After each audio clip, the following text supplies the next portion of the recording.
my beloved Boss Mike Cervera.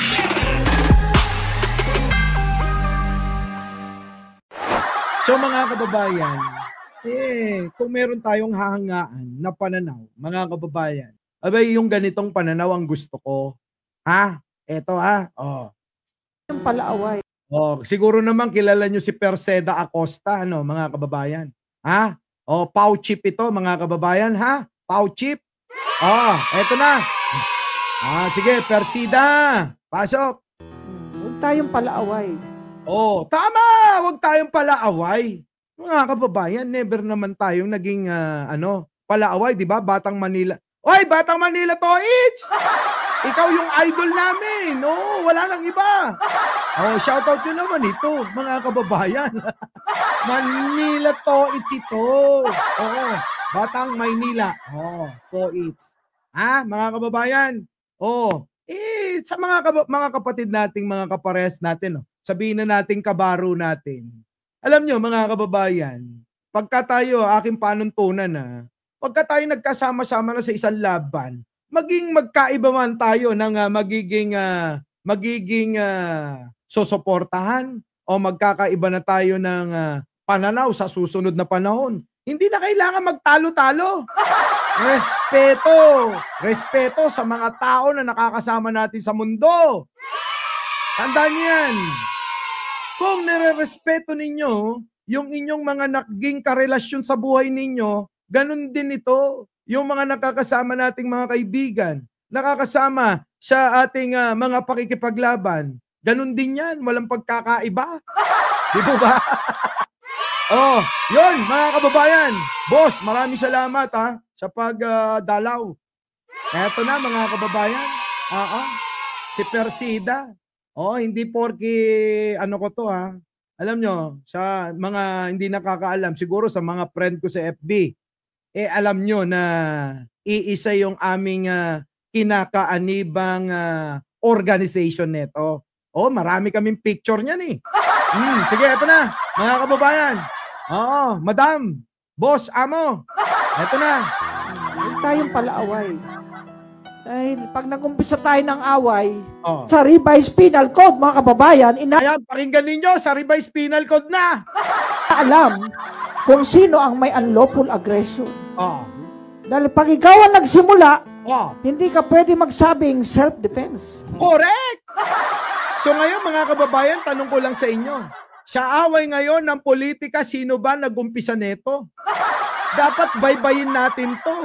Hindi po pwede na hindi natin alamin kung sino nag-umpisa ng kaguluhan na to. Dahil mga kababayan, tayong mga mamamayang Pilipino ay apektado sa gulo ng mga politiko. At sabi rin dito, mga kababayan, ni Persida, mahirap na ikay manguna. Kahit saan banda. Kung ikaw ang nauna, nako, may pagkakalagyan ka. Di ba ba? May gulo, ikaw ang nakihalo, ikaw ang nag-provoke. Talagang may pananagutan ka. Yan, may pananagutan ka. Tulad sa iyo, Sara at Digong. Abay, walang ginagawa sa inyo si Pangulong Bongbong. Pero anong ginawa ninyo? Kahit wala kayo, wala kayong mga ebidensya at patunay, ayon na mismo sa aso nyo ay baboy pala. Nino? Sino? Di si Roque. Di po ba? Si Roque. Salamat naman sa mga bagong subscriber. Opo. Maraming salamat sa mga kagaya kong mga Ilocano rito. Opo. Di po ba? Sabi ni Roque kanina, mga kababayan hindi pa naman napapatunayan na nagdodroga ang Pangulo. Kita niyo. Ano yun? Mga kababayan, kung hindi pa nila napapatunayan. Diba? Tapos biro na sila ng birana, may drug addict tayong presidente, PI! Gumaganon pa yung matandang Duterte. Tapos habang nagsasalita yung matandang Duterte, yung batang Duterte na vice-presidente, mga kababayan, abay, tawa ng tawa, ang tawa hanggang tenge. Diba? Save highlights, Francis Rosales. Hercules, sigurado na yung mga t-shirt nyo. Diba? Di po ba, mga kababayan? Aba, mga kababayan, paano naman natin masasabi na si Pangulong Bongbong ang nag-umpisa niyan? Ngayon, kung sasabihin nyo na si Pangulong Bongbong ang nag-umpisa netong away na to, ilapag nyo dito. Mga kababayan, kasi wala kaming makita. Tama? Wala kaming makita dahil ang aming presidente ay wala sa kanyang pagkatao ang pagiging palaaway.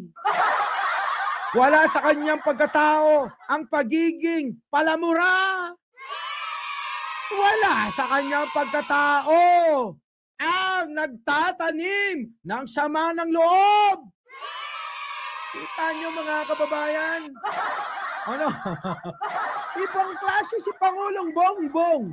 Abay, sabi nga niya di ba? Huwag niyong hayaan na lamunin kayo ng inyong emosyon at galit. Kita nyo mga kababayan, ibang klase.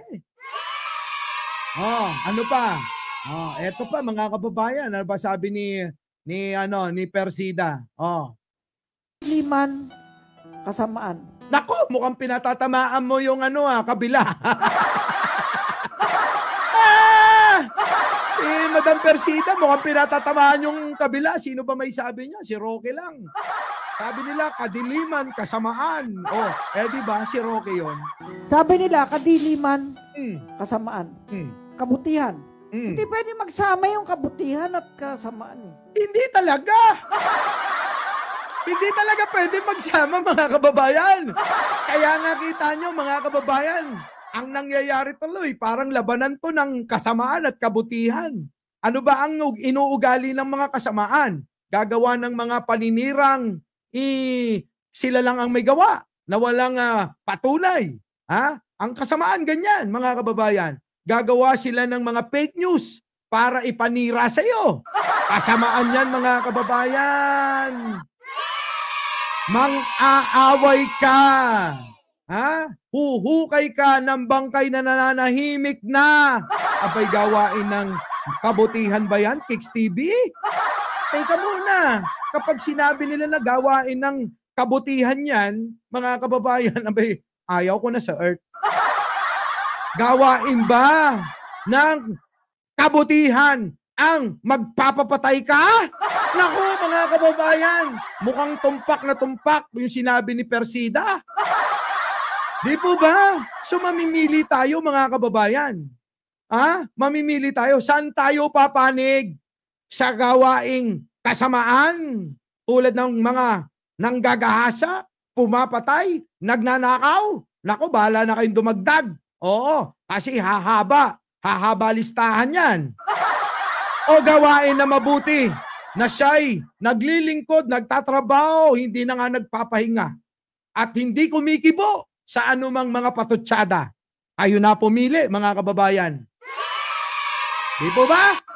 Kayo na pumili kung sino ang inyong papanigan. Sa tingin ko naman, ako nasa tama ako na pagpanig sa mabuti. Iba talaga. Sige nga, ulitin nga natin yung sinabi para naman sa mga DDS nating mahal na mahal natin dito. Ay, pasok. Sabi nila, kadiliman, kasamaan, kabutihan. Hindi pwede magsama yung kabutihan at kasamaan. Hindi pwede. Hindi talaga. Oo, kaya nga nagkakaganyan tayo Kung eto bang mga katunggalit, mga tumutuligsat, mga gustong agawin ng ang kapangyarihan at upuan ni Pangulong Bongbong Di mo ba? Sana. Kung naging mabuti yan, di maayos sana ang ating bansa mga kababayan. Hindi tayo nahahati-hati. Hindi tayo nahahati-hati. Bagkus tayo dapat, alam nyo mga kababayan, nagtutulong-tulong ang bawat isa sa atin. Maayos sana tayo. Para mapaunlad natin lalo ang ating bansa. Kaso nga mga kababayan, may ganyang mga pag-uugali tulad ng mga Duterte. Kaya wala talaga. Tuloy. Hindi pwede magsanib ang dilim at liwanag. Dilim kung dilim, liwanag kung liwanag. Mamili na kayo. Tubig at langis, dilim o liwanag, saan kayo papanig? Di po ba? Ayan, magandang halimbawa itong sinasabi ni Persida. Mamili lang kayo. Sa dilim o sa liwanag, sa masama o sa mabuti. Ha? Sa kadiliman o kabutihan. Kasamaan o kabutihan. Bahala na kayo. Ha? Ay nako mga kababayan. Sige, Persida. Sa buhay na ito, doon na tayo sa liwanag. Yan! Sa buhay na ito, doon na tayo sa liwanag. Napakaganda yung kanyang tinuran, mga kababayan. Kaya ba nakapula ito? Kaya siguro nakapula. Kasi nga, pumapanig siya sa kulay pula.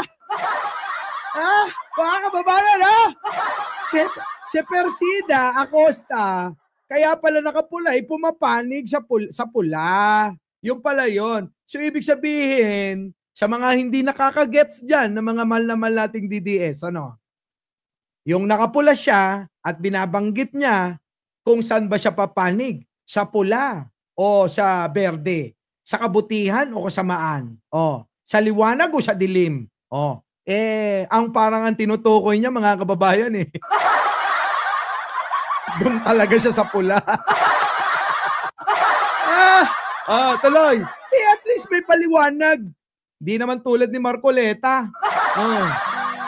Hindi tayo madadapa. Yes, hindi tayo madadapa, mga kababayan. Kita nyo naman. Kita nyo naman yung mga nando doon. Anong ginagawa ng mga dating mga nasa pula at ngayon ay lumihis. Si Attorney Vic na lumihis, mga kababayan. Abay, kita nyo, madadapa. Ha? Madadapa! Bakit madadapa? Matatalo kahit sa top 40 yata, wala rin Paano pa mananalo si Vic Rodriguez? Yan ang kadapaan niya, mga kababayan. Isa pa, si Maharlika. Ayan yung mga kilala ko na mga dating kakampi. Kita nyo. Anong ginagawa niya? Abay, grabe, desperado na sa paninira kay Pangulo at First Lady. Diba? Napakarami na nating ipinakita na lahat halos na ang sinabi niya ay mga kababayan, puro paninira lang at walang ebidensya. Ibig sabihin, mga kababayan, kasinungalingan ang daladala. Di ba ba? Isa pa nga, attorney. Pasok. Unahin natin ang kapakanan ng inang bayan. Yan, mga kababayan. Unahin natin ang kapakanan ng ating inang bayan. Hindi ng inang-inang pansarili lang. Tama po ba? Sabi ni Persida Acosta, unahin natin ang inang bayan. Hindi ang inang-inang pangsariling interes lang tulad ng mga Duterte. Maliwanag naman siguro, sa mga hindi pa nagla-like daw dyan. 1.8 magwa 1.4 na tayo. Baka naman gusto nyo mag-like dyan. Mukhang kulang kayo sa exercise, Exercise nyo yung mga kamay nyong ganereo. At matututong pumindot-pindot yan. Ano pa? Persida. Ang importante, unahin natin ang kapakanan ng inang bayan kaysa sarili natin. Yan, mga kababayan! Unahin natin ang ating inang bayan. Diba? Kaysa sa inang sariling kapakanan. Abay, malupit itong mga tinuturan ni Persida. Malupit, Talagang sapul kung sapul. Kung baga sa mga kababayan, tinarget sa ulo Oo. Tinarget sa ulo. Akala mo, siopaw na mayroong tantos na kulay pula sa ulo. Ayun. Mga kababayan, ano pa? Ilang taong ganyan ang aking prinsipyo dito. Inuna ko bayan bago ang sarili ko, pamilya ko. Naku, ramdam kita. Oo. Kaya nga ba tayo iisa ng organisasyon? Ramdam na ramdam ko mga kababayan si Persida na talagang inuna niya yung kanyang sarili bago inuna niya yung bayan bago sarili. Ha, mga kababayan, isinantabi yung pansariling kaligayahan. Ha? Ay kita niyo mga kababayan, maging pamilya yata neto ha? Isinantabi. Bakit? Ang pagsisilbi sa bayan ang kanyang inuna. Mga kababayan, ay kayo'y, ha? Sabi ko to madalas, kayo po ay matutong manimbang at mag-obserba sa lahat ng mga taong hinahangaan. Pagkat mga kababayan, nako napakarami dyan na mapanlin lang para daw sila sa bayan. Pero inyong tignan ang kanilang mga ginagawa. Ha? Kinikilos, sinasalita. Nako, mga kababayan, dun nyo malalaman mga kababayan na talagang ginagamit lang kayo niyan. Dahil hindi tayo magtatagumpay kung sarili lamang natin ang ating iisipin. Correct mga kababayan Ito yung lagi kong sinasabi. Oo. Hindi talaga tayo magtatagumpay kung sarili lang natin ang lagi nating iisipin. Sarili lang natin ang ating mamahalin.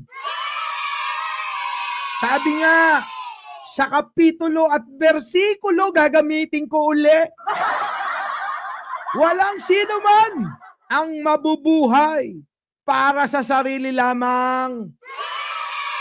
Di po ba? Kaya mga kababayan, sumama na tayo. Saan? Sa grupo ng kabutihan. Huwag kayong manatili sa grupo ng kasamaan. Di po ba? Yan nga. Chris Repalta, oo. Pero mga kababayan, panatilihin natin ang kabutihan pa rin. Sabi nga sa kapitulo, bersikulo, ano mang masasama ang gawin ng iyong kapwa, abay manatili ka na maging mabuti sa kanila. At yan ang kalooban at kagustuhan ng amang lumikha. Tama! Di ba ba? Tama! At kung yan ang magiging panuntunan natin, mga kababayan, sa ating buhay, nako mga kababayan, matatamo natin ang buhay sa kabilang, sa kabilang dimension.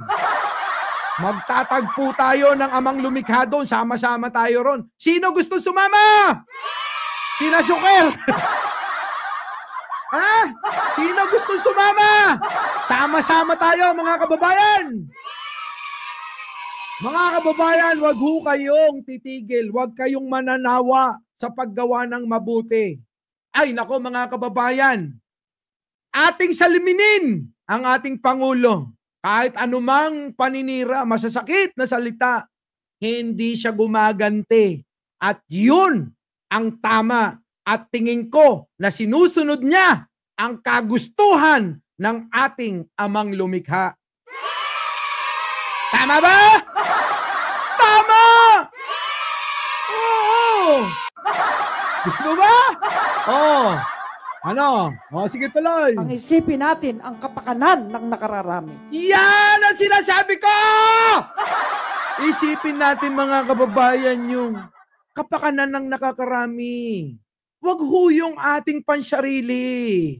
Sapagkat kung inyong uusisaing maigi ang mga Duterte, sila lang ang nag-iisip ng kanilang pansarili. Dinadamay lang ang mga naniniwala sa kanila. Kaya pasensya na kayo kung minsan kayo'y natatawag naming mga mangmang. Ngayon pa lang, humihingi na kami ng kapatawaran. Pero sana naman, pagdating ng bagong taon, abay baka naman magbago na rin ang inyong mga sinasabi. Di po ba? Tama! Tama! Kasi kaya naman tayo gumagante ng kanilang mga sinasabi, abay hindi nakaaya-aya. Yung alin, yung kanilang mga tirada. Pero kung tayo mga kababayan ay susunod lang sa kabutihan na tinutukoy ng ating kaibigan na si Persida, abay baka siguro magkakaunawaan tayong maigi, ano? Magsalita lang kayo ng naaayon, maayos, may paggalang, ganon. Di ba? Josephine Paramel, thank you naman. Di magkakaunawaan tayo. Hindi yung lagi na lang, paulit-ulit. Babanggitin nyo, adik.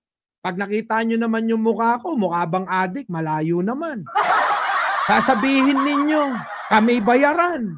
Naku, wala naman kayong ebidensya at hindi naman yan totoo. Totoo, may nagbabayad sa amin. Ayan, tulad na Josephine. At yung kanina. Di ba? At yung kita namin sa YouTube. Naku, karamihan dyan, mga kababayan. Hindi naman bumababa ng 500,000. Makita nyo. At saka mga kababayan, yung blessing, mga kababayan, hindi na to kasama sa topic natin. Kasi pinangunahan ng ating kaibigan na si Persida Tandaan ninyo mga kababayan, yung mga blessing na tinatanggap natin. Abay, wag nyong hawakan ng mahigpit. Kung tayo kumikita at nagkakaroon, mga kababayan, dapat, kailangan din tayong gumastos, dapat dumadaloy. Gumastos ka para sa sarili mo ng konting bahagi. Magkawang-gawa ka ng konting bahagi. Kung ayaw mo talagang magalaw at maubos, at yun naman ang tama. Wag yung parang puso negro na tuwing makakapasok, hindi na nakakalabas. Mali po yun. Hayaan nyo po na dumaloy ng dumaloy yan. Pagbigyan nyo yung gusto ng inyong sarili at tumulong sa kapwa-tao ng konting bahagi ng inyong mga tinatamasang blessing. Di po ba? Tama? At kapag kaganon, mga kababayan, isipin nyo na lang, yung Poso Negrong sinabi ko, mawalang galang sa mga nanananghalian, nagagaan at kumakain. Kita nyo, di ba? Kapag kayan, abay pumasok, hindi na lumalabas, nabubulok. Nabubulok, mga kababayan bumabaho. Kita nyo yung mga Duterte, yung kanilang mga inipong ninakaw nila amoy na amoy, mga kababayan Di po ba? Amoy na amoy. Na maalingasaw na. Bakit, mga kababayan? Abay, todo ang pagdi-deny na ako'y mahirap lang wala akong pera kundi yung aking inaasahan lang yung aking pensyon Aba, kita nyo, mga kababayan? Yung panlilibak sa atin Yung panlilibak. Naku, unawain nyo maigi. Sabi ko nga kanina, lahat ng mga sinasabing salita ay dapat inuunawa nang hindi tayo nauuto, naliligaw. Mga kababayan, baka hindi nyo nalalaman, kayo'y dinala na sa kumunoy nang hindi na kayo makaahon. Mga kababayan, napakahirap niyan. Diba ba? Our beloved Boss Mike Severa.